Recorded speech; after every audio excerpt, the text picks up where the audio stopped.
আজকে নারদ ভক্তি সূত্রের সূত্র নম্বর 3টি আমরা দেখব। এটি হচ্ছে অমৃত স্বরূপা চ।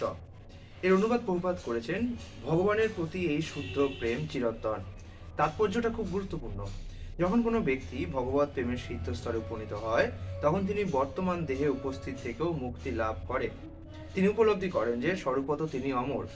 ভগবান বলেছেন, যখন কোনো ব্যক্তি এ জগতে ভগবানের দিব্য ক্রিয়াকলাপ, তার আবির্ভাব এবং তিরোভাব কেবল উপলব্ধি করেন, তখনই তিনি মুক্ত হয়ে যান। তার বর্তমান দেহ ত্যাগ করার পর তৎক্ষণাৎ তিনি ভগবত ধামে উপনীত হন। সুতরাং আমাদের বুঝতে হবে যে যে ব্যক্তি ভগবত প্রেমের স্তরে উপনীত হন, তার যথার্থ জ্ঞান রয়েছে, তিনি অজ্ঞানী নন। পরমেশ্বরের সঙ্গে একীভূত হয়ে গিয়েছি, এইরূপ ধারণা হচ্ছে আত্মোপলব্ধির ক্ষেত্রে সব থেকে বড় ভুল। এই ভুল ধারণা মানুষের ভগবত প্রেমের সর্বোচ্চ স্তরে উপনীত হওয়ার পথে প্রতিবন্ধকতা সৃষ্টি করে। পক্ষান্তরে যখন কেউ উপলব্ধি করতে পারেন যে তিনি সর্বাবস্থাতেই অস্থিত, তখন তিনি প্রেমময়ী ভগবত সেবার সর্বোচ্চ স্তরে উপনীত হন। শ্রীমদ্ ভাগবতে মূর্তিমান বেদ সমূহ ভগবানের নিকট প্রার্থনা করেছেন, হে পরম নিত্য, জীব যদি আপনার সমকক্ষ, তাই সর্বব্যাপ্ত এবং সর্বশক্তিমান হয়ে থাকে, তবে আপনার বহিরঙ্গা মায়া শক্তির দ্বারা তাদের নিয়ন্ত্রিত হওয়ার কোনো সম্ভাবনাই থাকতো না। সুতরাং জীবদেরকে পরমেশ্বরের অংশ রূপেই আমাদের গণ্য করতে হবে।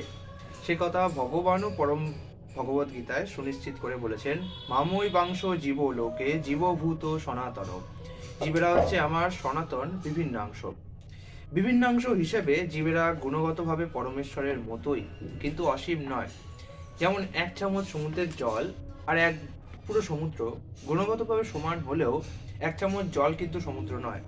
ঠিক সেইভাবে আমরা পরমেশ্বরের সদৃশ্য, পরমেশ্বরের সমস্ত গুণ আমাদের মধ্যে আছে, কিন্তু ক্ষুদ্রাতি ক্ষুদ্রাতি ক্ষুদ্রাতি পরিমাণে, অর্থাৎ বিন্দুরও বিন্দুরও বিন্দু পরিমাণে, যা আমরা কল্পনাও করতে পারি না।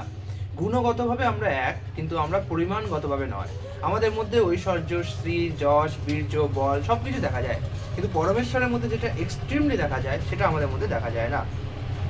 যে ব্যক্তি উপলব্ধি করতে পেরেছেন যে তিনি হচ্ছেন পরমেশ্বরের নিত্য দাস, তাকেই বলা হয় অমর, কেননা তিনি উপলব্ধি করেছেন যে অমৃতত্বই তার স্বরূপ। তাকেই বলা হয় অমর, কেননা তিনি উপলব্ধি করতে পেরেছেন তিনি অমৃতত্বর স্বরূপ। যতক্ষণ না কেউ উপলব্ধি করতে পারছেন স্বরূপত তিনি একজন জীব এবং ভগবানের নিত্য দাস, ততক্ষণই তার পক্ষে অমরত্ব লাভের কোনো প্রশ্নই ওঠে না।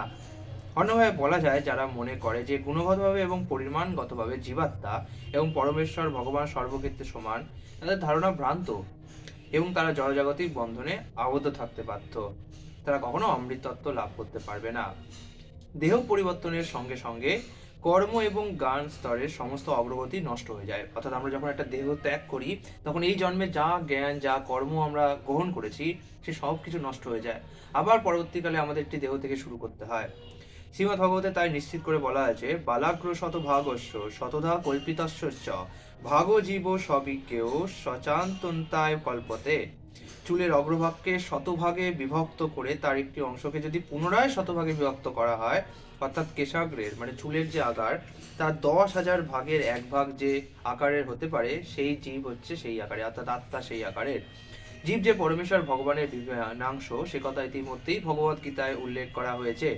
সেখানে বলা হয়েছে জীব নিত্য এবং অপরিবর্তনীয়, অর্থাৎ আত্মা কখনোই পরিবর্তন হয় না।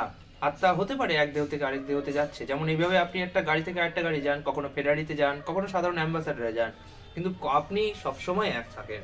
সেইভাবে আপনার আত্মাও, যে আপনি, যেটা আপনার মধ্যে আছে, যেটা আপনার শরীরটাকে প্রাণ সঞ্চার করছে, সেই আত্মা কখনোই পরিবর্তন হয় না। যে ব্যক্তি উপলব্ধি করেছেন যে স্বরূপত তিনি পরমেশ্বরের বিভিন্ন অংশ এবং সেই অনুসারে সর্বান্তকরণে ভগবত সেবায় ব্রতী হন, তিনি অমরত্ব লাভ করেন। এবং এই সূত্রে এটাই তাৎপর্য, অমৃত স্বরূপাচ, অর্থাৎ ভগবানের প্রতি এই শুদ্ধ প্রেম চিরন্তন।